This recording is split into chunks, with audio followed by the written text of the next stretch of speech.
And that's my version of being Muslim American. It's like that freedom to create work that doesn't need to necessarily look Palestinian, but it still is, because I am at the end of the day, right? So there's that freedom of deciding, okay, this is my work. It is who I am. It represents me and all of who I am.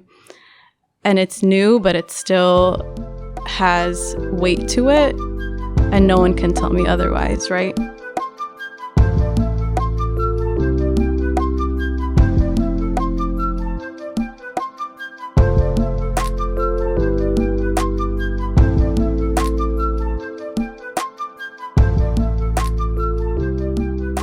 That was Amal Azzam, co-founder of Fanana Banana, talking about her development as an artist and how that's shown in an exhibition on now at the MARN Art Culture Hub called Reflecting My Muslim Americanism. Fanana Banana, who is collaborating with MARN on the exhibition, is an art collective here in Milwaukee founded in 2019 to create space for and to support local Muslim and Middle Eastern and North African, or MENA, M-E-N-A, artists.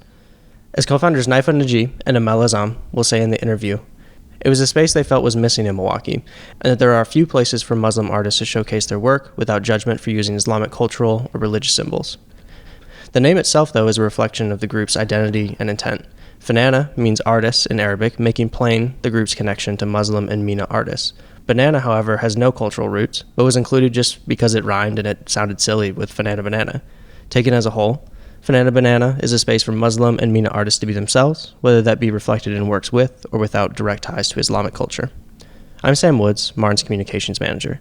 To give you a deeper dive into our current exhibition, Reflecting My Muslim Americanism, we spoke with Nayfa and Amal about why they started Fanana Banana and how the organization fits into their personal artistic and community building goals. But Riley, you're the one that actually brought Fanana Banana on and made this exhibition happen. I'm just the one who got to talk to the co-founders today. Can you tell me a little bit more about why you're interested in bringing Fanana Banana on in the first place and why you're excited for the exhibition? Yeah, of course. Thanks, Sam. I'm Riley Niemock, MARN's gallery director. And as Sam mentioned, we have a show with Fanana Banana on display now titled Reflecting My Muslim Americanism, which will be in the MARN Art Culture Hub from August 31st through October 23rd of 2022. I'm very excited about this exhibition, the conversations it might facilitate within the MARN community and beyond. Particularly, I think this exhibition carries a socially relevant theme about what it means to be an American, specifically one who has multiple identities. Nayfa and Amal talk in this interview about having 3 identities as a Muslim, American, and Palestinian. This show will unpack how trying to pin down even one of those identities produces more questions than answers. But this show is not just about Muslim artists making Muslim art. It's about Muslim artists making whatever art they feel like or is right for them. We'll let Nayfa and Amal take it from here.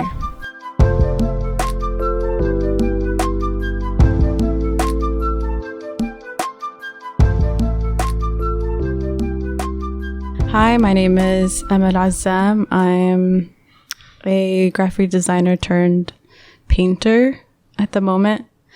I do a lot of work in nonprofit sector. I've worked in the nonprofit sector for about 5 to 6 years. So my life has just been a lot of helping out with different causes as well as trying to continue my art journey. Mm-hmm. I'm also a co-founder of Fanana Banana. We are an arts business / group that try to shed light on or create a spotlight for MENA and Muslim artists locally and internationally as well. So we do art shows, smaller activities, murals, stuff like that. Good job. Thanks. That was a good job. Way to kick us off. Hi, my name is Nayfa Naji. I'm a graphic designer and artist. I also like to call myself a creative because I like to dip into different mediums. So I want to so together you all are both the co-founders of Fanana Banana. You one of you mentioned that your Fanana Banana is all about shedding light on MENA and Muslim artists, MENA being Middle Eastern and North African, right? Yeah. And I think like you just like leaving it at that as kind of a one-liner is selling yourselves a little bit short. Just in just hearing you all about you all, and then doing some research before this interview, like you all have been around for a bit. Like it's been founded in 2019, if I remember right. Then like pandemic kind of threw a wrench in plans that you had, but then you found a way to stay active. There's a mural to either to George Floyd or to the Black Lives Matter movement. Correct me kind of where the dedication is, but on North and Holton that you all were kind of involved in organizing on.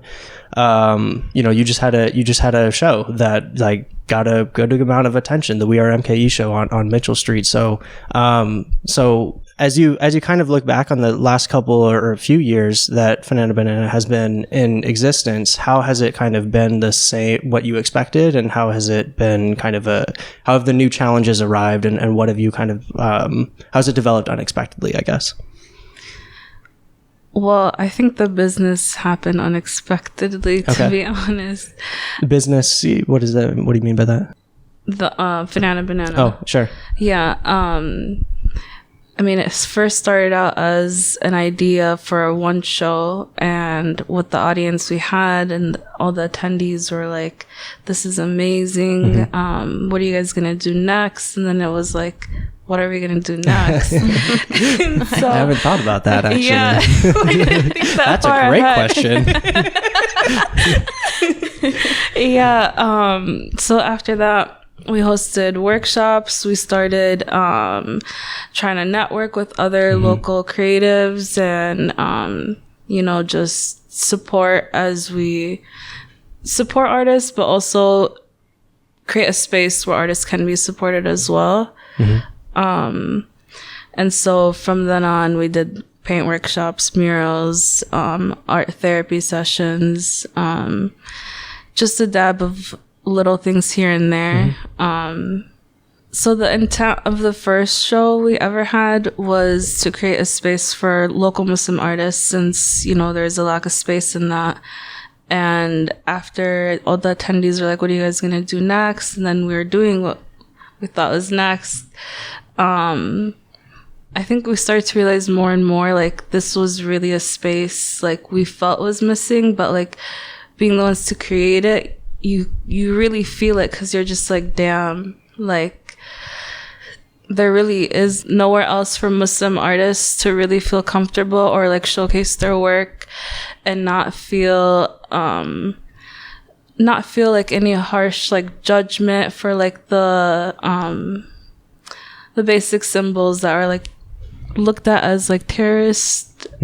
Yeah, like the symbols that we may use, that we understand and we know are used through like really tough political times and is used as maybe propaganda or just perceived in the West as something negative. Yeah. And to be okay with showcasing that and to not be afraid and like not self-filter your own work, because it is an uncomfortable point to be in, to want to show that, and then to be also know and be afraid of like how people in America might perceive you wearing like the symbols or the culture, like a cultural item, like the hatta or the kafiyya. Yeah. Sometimes like I had a class in college where it was like a drawing class, and I had to do something that was like really symbolic or important to me, and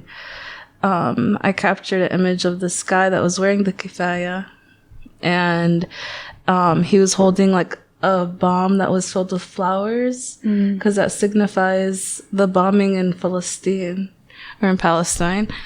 How the Palestinians, they'll like take those bombs, the tear gas bombs, and they'll plant things in them. So it's symbolic, but like when I showcased it to the class, like everyone's faces was like so scared. Yeah. And it was just like, there's a story behind it. It's not that typical like stereotype that is people perceive it as, but Yeah. Do you have, I'm speaking kind of, I guess I'm asking from personal experience, both of you as individual artists, but then also with your experience with Fanana Banana. Do you find yourself, I don't know the phrase, like being asked to create certain art or asked to like answer certain questions or about like Muslim identity or like educate just because no one has done it. And so, or, you know, like there's some education that needs to be done, but then also so first of all, are you asked to kind of like step up in that way?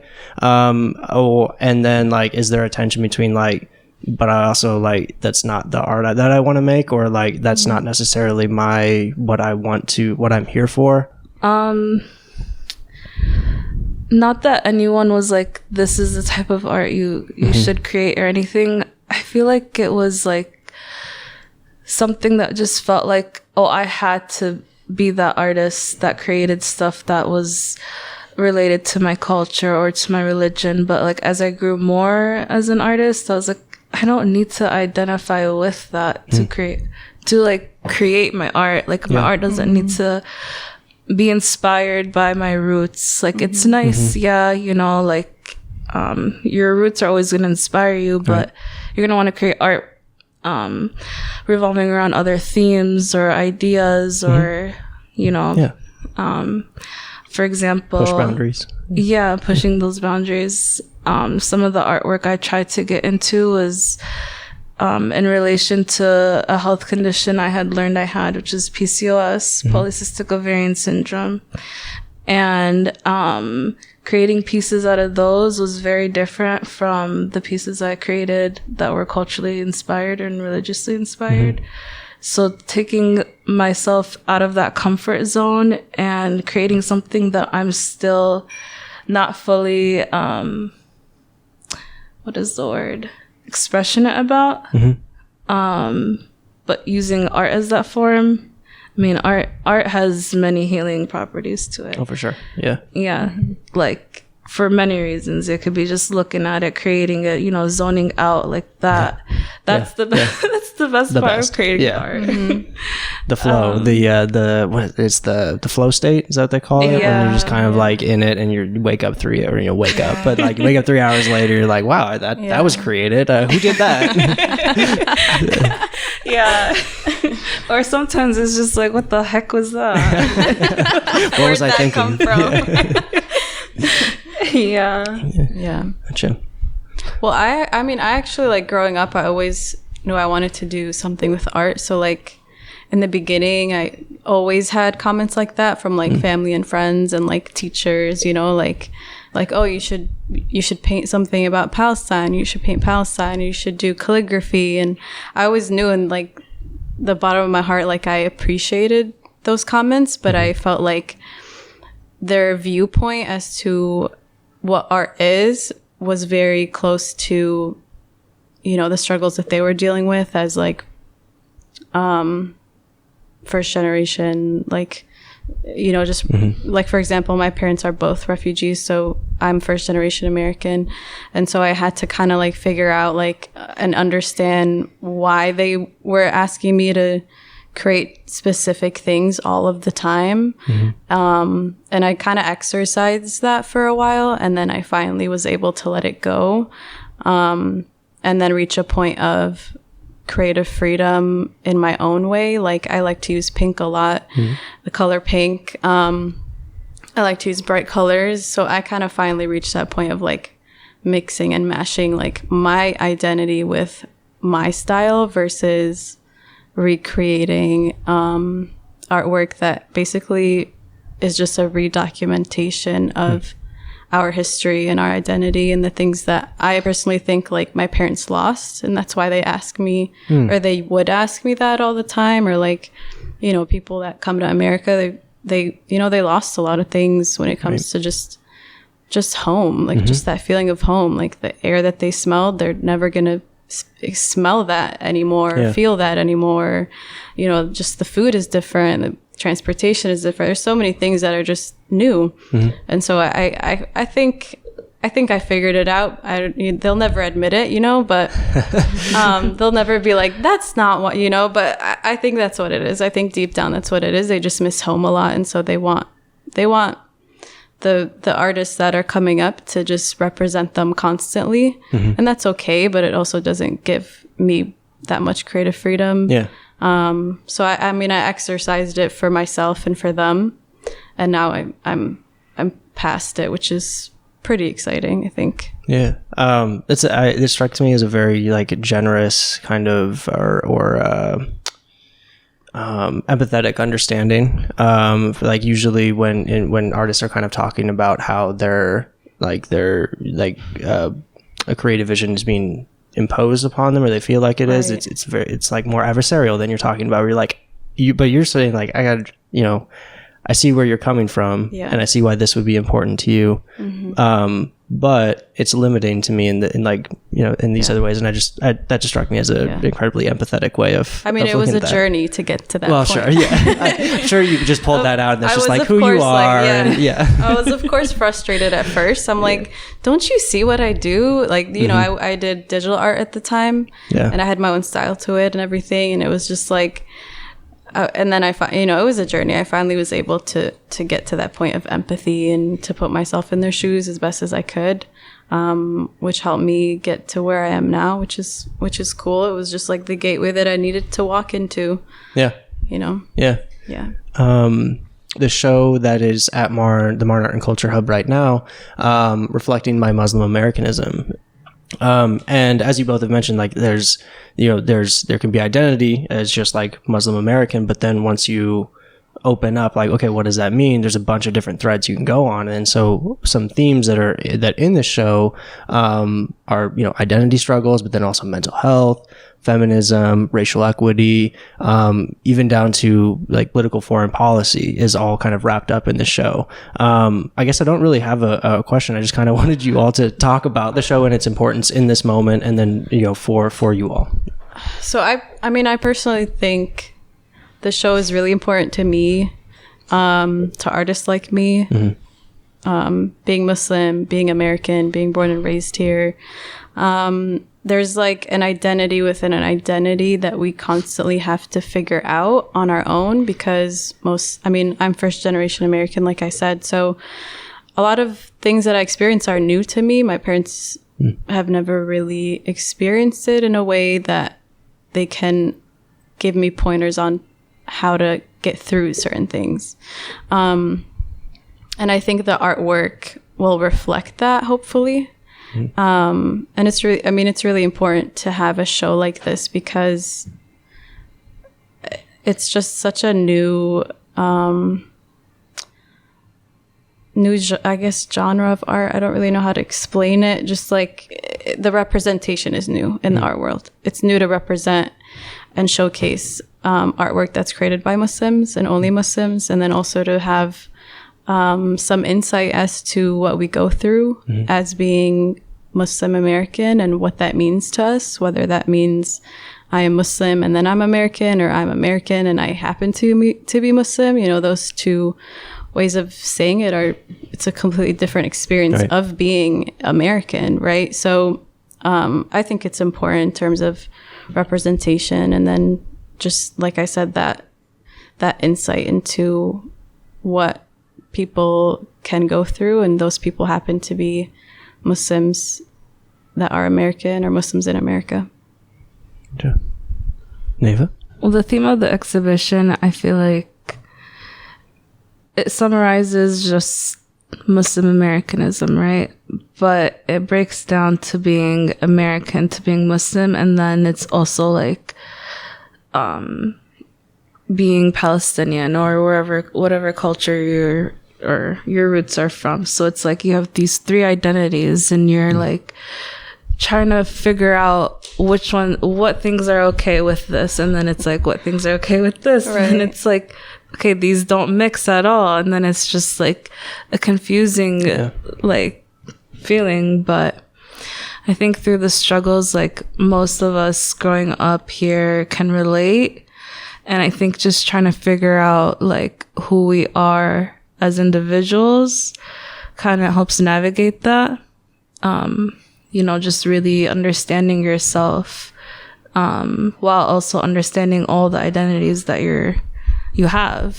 I mean, you don't have a choice. Like, you're born with it. You got to deal with it. Yeah. But I think the overall theme of the show will hit things that are relatable to the audience, to viewers, and really just to see what the artists struggle with and how they perceive it through art. It's really getting to know the artists through their struggles with reflecting their Muslim Americanism. Gotcha. So at the time of this interview, we're still compiling what works are going to be in the show, right? But speaking from your own works that you think are going to be in the exhibition, what can you talk about? Kind of theme, again, more on themes of identity and themes of first generation immigrants and that experience in America. Can you speak to how your works kind of contribute to that conversation? So I think all the work will add to that conversation, but more specifically, so my work is it's merging into using my personal struggle of my different, the subcategories of my identity, right? So being Muslim, American, Palestinian, a woman, and then visibly Muslim as well. So I've kind of dissected that and figured out, like, why do I feel uncomfortable in certain spaces? No one's doing anything. And so I kind of had to figure out, like, okay, there's Muslim and there's visibly Muslim. And those are two different, sometimes, they're just two different experiences. Like, I still get the feeling that, like, people still assume because I wear the hijab, I wear the headscarf, that, like, there's some form of oppression involved, right? And it's like, well, feminism isn't about just a woman taking off her clothes or, like, wearing whatever she wants, which I totally agree with. It's also the other side of that spectrum, which is, I chose to wear this. Right. Why is that an issue? So I had to dissect all the different categories that are under my identity. And so my work is, like, I love to use very bright colors. I like to use, like, kind of close to neons when it comes to my work. And then I also like to merge my identity with the different icons and the, like, symbols and sometimes even phrases. So when you look at it, it's very visually appealing. It's like, it's visually appealing, and a lot of people will probably enjoy looking at it. But then it's also, like, there's a lot of me and my history in that. And I think that's also new. And that's my version of being Muslim American. It's like that freedom to create work that doesn't need to necessarily look Palestinian, but it still is, because I am at the end of the day, right? So there's that freedom of deciding, okay, this is my work. It is who I am. It represents me and all of who I am. And it's new, but it still has weight to it, and no one can tell me otherwise, right? So I think the work itself is also it'll reflect all of the things that we discussed earlier, and those points of just being the new generation, and also being an artist. Like, artists, I think, worldwide have some struggle in being an artist, wanting to be an artist, wanting to not do anything else but art.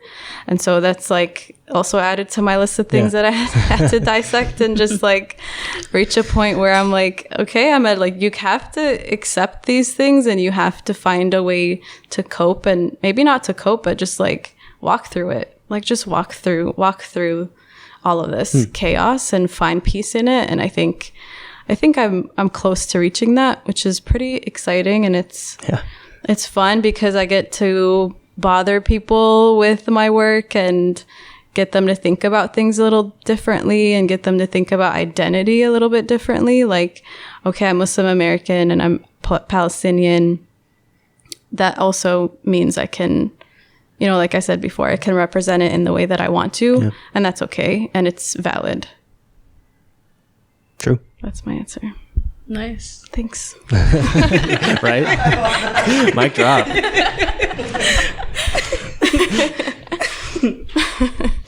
You know, going back to when you were talking about graphic design, how they all wanted you to create stuff that was related to Palestine. Right. Everyone would tell me to start a clothing line. Start a Palestinian clothing line. Yeah. I think we all hear the same comments. They're like, where's Palestine? I'm like, it's here. In our hearts.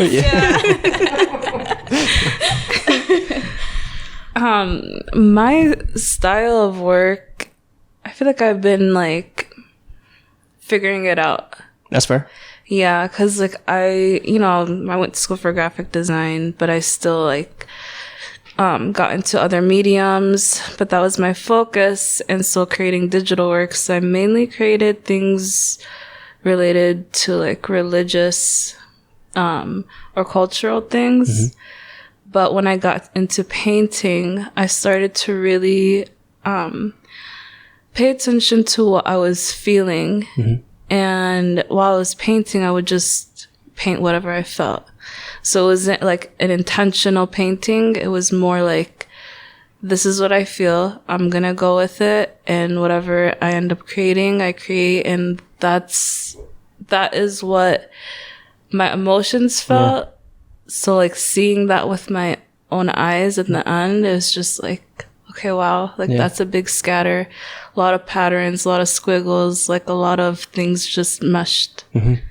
So yeah, that's kind of where I'm at. And going back to the works that I made regarding PCOS, I try to integrate that with some body figures, and those are more digital works, but I do hope to create them as paintings. Yeah. So my style has moved from a focus on representing like my roots, but also representing myself now. With those like integrating with my current works, but not the actual focus. Yeah. But if you know my previous works, you'll kind of see it. Yeah, it's part of a story, is what you're saying. Yeah. I'm curious when you paint and you paint, you mentioned like painting emotions or painting from a place of emotion. I forget exactly how you phrased it, but emotions are heavy in your painting. Do you paint to kind of as a way of exploring those emotions, or do you paint as a way of like describing them for someone else to see it? Like when someone sees your painting, they're like, yep, that's what she's going for. Like that's the emotion she's going for. Or is it kind of some in between or something different? I think it's both. Okay. I think also if you personally know me, you'll get it. Okay. Yeah. Just leave like a contact card at the bottom. I'll explain what this means. You just gotta hit me up. I had a painting that like I really like went in on the pattern, right? Yeah. I started painting it, and everyone started to say they see feet prints everywhere. Oh. Do you remember that? Yeah. Does it say more about them, or? I like did not even finish that piece. I was like, what the hell? Like it's ruined. I was like, never mind. Okay. Yeah, but I mean, it's interesting. Like they seen feet while like I was letting out how I feel, but I mean. Feet and letting out how you feel, it's like you're moving on, you're walking away. Oh, okay, so I guess, all right. Well, there's something there, yeah. I guess my subconscious was like, this is what you're doing. Yeah, okay. Yeah. Has there been a time where your subconscious has surprised you in the middle of an artwork? Yeah, I'm kind of exploring that right now, like, and I don't know what's going on yet. I'm still exploring it, but I'll draw shapes, and they just happen to look very like phallic shapes. Yeah. I don't know. I have no idea. There's a lot of things in the world. I don't know what's going on, but it just comes out that way, and I'm just going with it. And I've been into a lot of like smiley faces, like happy ones, and then sad ones.